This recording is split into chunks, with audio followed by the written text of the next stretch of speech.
Bonjour, aujourd'hui on va parler de l'utilisation d'Internet à des fins d'enseignement d'une langue. Actuellement, les progrès technologiques ont entraîné de nombreux changements dans notre vie quotidienne. Internet a provoqué des transformations profondes dans toutes les sociétés du monde, quel que soit leur état de développement économique. Il est devenu un outil pour la recherche de l'information, pour acquérir des connaissances, pour communiquer instantanément quelle que soit la distance qui nous sépare, pour acheter n'importe quel article dans le monde entier ou pour accéder aux services. Internet est un outil indispensable pour toute la population mondiale. Mais c'est quoi l'Internet?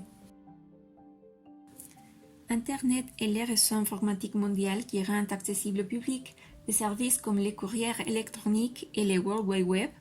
Il s'agit de serveurs, c'est-à-dire des ordinateurs spéciaux qui possèdent plusieurs disques durs. Les serveurs stockent et communiquent des documents et utilisent un langage qui s'appelle protocole pour communiquer entre eux. Pensez à l'image de la toile d'araignée. On ne peut pas parler d'Internet sans parler d'Internet des objets. Sa définition caractérise des objets physiques connectés ayant leur propre identité numérique et capables de communiquer les uns avec les autres. On parle d'une sorte de passerelle entre le monde physique et le monde virtuel. L'Internet des objets désigne l'ensemble des infrastructures et technologies mises en place pour faire fonctionner des objets divers par le biais d'une connexion Internet. On parle alors des objets connectés. Ces objets sont pilotables à distance, le plus souvent à l'aide d'un ordinateur, d'un smartphone ou d'une tablette. Mais est-ce qu'Internet peut améliorer l'enseignement des langues? Internet est utilisé pour une énorme quantité de personnes dans le monde entier et ses applications se retrouvent dans presque tous les domaines de la vie, comme par exemple l'éducation. Internet permet de communiquer, de s'informer, d'apprendre, de découvrir. Il peut améliorer la qualité de l'éducation de nombreuses façons, car nous offre l'accès à une mine d'informations et des ressources éducatives, dans et au-delà de la salle de classe. Mais maintenant, on va se centrer sur l'enseignement des langues. Si l'on réfléchit, on verra que l'enseignement des langues étrangères a toujours utilisé les technologies de la communication du moment. Par exemple, la radio, l'audiovisuel, les multimédias et aujourd'hui, l'Internet des objets. L'Internet des objets a le potentiel de transformer l'enseignement des langues. Parmi les avantages de son utilisation, on peut citer offrir aux apprenants des manières d'apprendre plus innovantes, avec des méthodes plus dynamiques comme les manuels numériques, des apps interactifs ou l'apprentissage basé sur les jeux. Faciliter l'intérêt et la motivation, car c'est un médium attirant pour les enseignants et les élèves en raison de la richesse des documents authentiques actuels, comme support d'actualité, cinématographique, publicitaire, artistique ou littéraire. Les enseignants peuvent utiliser du matériel en ligne pour préparer leurs leçons et les étudiants pour élargir leur gamme d'apprentissage.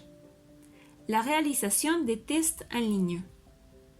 Les méthodes d'enseignement soutenues par Internet permettent aux enseignants d'accorder plus d'attention aux besoins individuels des élèves et de soutenir l'apprentissage partagé. La classe inversée. Le fonctionnement de la classe inversée est le suivant. Les élèves reçoivent des cours sous forme de ressources en ligne, en général de vidéos, qu'ils vont pouvoir regarder chez eux à la place de devoirs, et ce qui était auparavant fait à la maison est désormais fait en classe, d'où l'idée de classe inversée. En réalité, on va surtout profiter du temps libéré en classe pour organiser des activités, des projets de groupe et des échanges qui vont donner un vrai sens au contenu scolaire.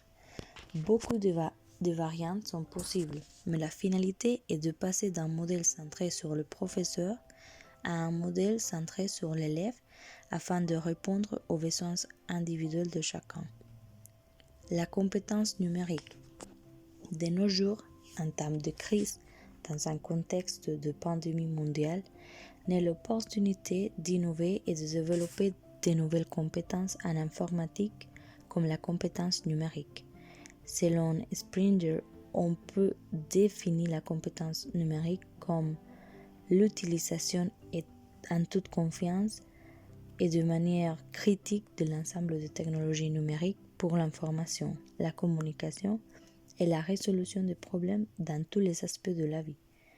Il faut promouvoir l'utilisation efficace de l'Internet des objets car la technologie avance très vite et on risque d'être des illettrés numériques. Il est incontournable de connaître quelques outils numériques et des ressources libres pour améliorer la qualité de l'enseignement et l'apprentissage des langues. Pour ces raisons, maintenant on va vous présenter quelques applications et logiciels qui pourraient vous aider pour le déroulement de vos cours. Quizlet, c'est un outil pour élaborer des fiches éducatives pour l'apprentissage individuel ou groupal. On peut utiliser des images et des phrases. Une fois créé le fiche, l'application élabore de manière automatique des activités et des jeux pour que l'élève puisse faire sa propre évaluation, telles comme fiche. Il permet d'étudier les sujets fiche par fiche pour faire un bilan. Apprendre, ce sont des questions par rapport au sujet déjà étudié. Écriture et orthographe, une partie dédiée à vérifier l'orthographe des mots appris. L'application aussi montrera la prononciation correcte et l'élève devra l'écrire. Test, c'est une épreuve faite automatiquement par l'application. L'enseignant peut choisir le nombre de questions, le type de questions, par exemple, écrit vrai ou faux, question à choix multiple ou correspondance. Vous pouvez aussi imprimer le test. Combiner, c'est un jeu où les élèves doivent relier l'image à la phrase ou mot correct. Gravité, c'est un jeu avec la thématique de l'espace. Une planète apparaît avec l'image du sujet et l'élève ne doit pas laisser tomber avant d'écrire le nom. Live, c'est un jeu collaboratif et compétitif pour la classe qui permet sans doute l'apprentissage et la participation des élèves.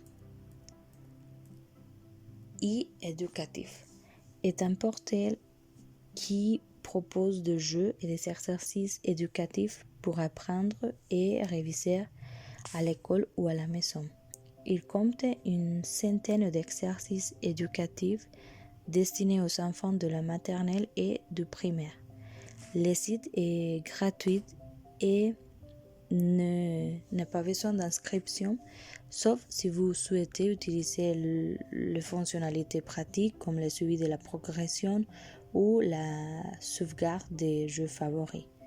Les jeux proposés sont en adéquation avec le programme scolaire et sont classés par niveau scolaire, ce qui facilite la navigation et la recherche d'exercices. Kahoot, c'est une plateforme gratuite pour créer des questionnaires pour apprendre ou renforcer le sujet. Les professeurs élaborent les questions, les réponses correctes et la modalité. Cela peut être un défi individuel ou groupal. Les élèves doivent entrer sur kahoot.it avec leur portable qui fonctionne comme un télécommande pour jouer et mettre le pin de jeu. Les options sont présentées sur l'écran et avec leur portable, ils vont marquer la réponse qu'ils croyaient correcte. Google Forms. Avec cet outil de Google, vous pouvez créer des enquêtes, des épreuves ou des tests en ligne qui se corrigent automatiquement et qui s'envoient immédiatement pour que le professeur puisse voir les résultats. Créez un Google Form. Connectez-vous à votre compte Google sur la page d'accueil de Google Forms et cliquez sur « Créer un formulaire ». En double-cliquant sur « Formulaire sans titre », vous pourrez donner un titre à votre formulaire. Juste en dessous de ce titre, vous avez la possibilité d'écrire une courte description. Les questions dans Google Forms. Pour rédiger votre première question, cliquez sur la petite croix. Dans le menu déroulant sur la droite, vous allez pouvoir choisir différentes options de format de réponse. Réponse courte correspond à quelques mots rédigés en guise de réponse. Paragraphe, la réponse pourra être de plusieurs lignes. À choix multiple, plusieurs options de réponse, mais un seul choix possible. Case à cocher, ici plusieurs cases cochées sont acceptées. Liste déroulante, ici encore une seule réponse est possible, mais les choix sont présentés dans un menu déroulant. Importer un fichier permet à vos élèves d'ajouter une pièce jointe à votre formulaire en guise de réponse. Échelle linéaire vous permet de demander une note sur une échelle. Grille à choix multiples permet de rajouter un niveau de choix sur une question à choix multiples. La date et l'heure permettent d'indiquer un horaire ou une durée. Il vous suffit de double-cliquer dans les écarts dédiés aux réponses pour les rédiger. L'onglet questionnaire permet de faire de votre formulaire un questionnaire à points. Pour un test ou un examen, activer ce mode ajoutera une zone corrigée à vos questions ainsi que le nombre de points par question.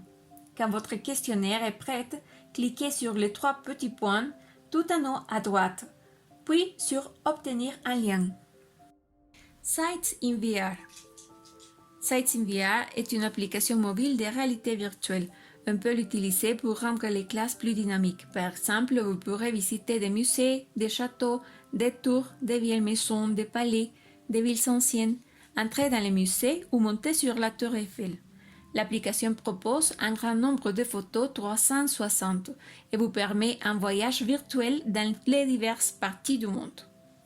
Sites en VR peut être utilisé en classe de FLE car comprend des pays francophones comme la Belgique, le Maroc ou la France.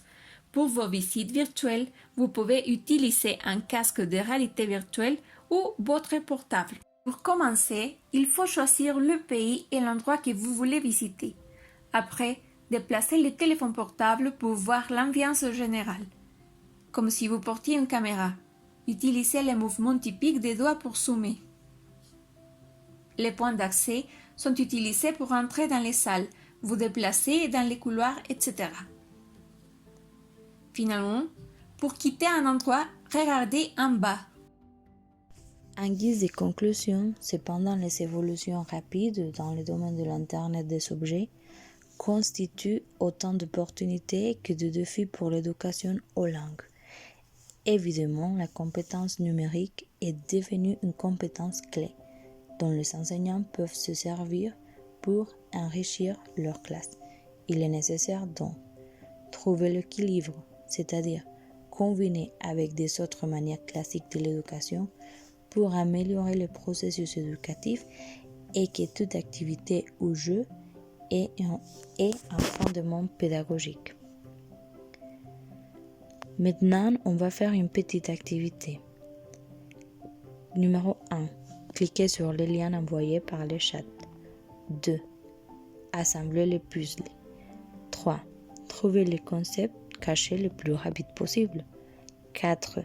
Prenez une capture d'écran avec les puzzles assemblés et envoyez-le sur le chat. 5. Donnez la définition du concept trouvé et gagnez le prix. Merci beaucoup.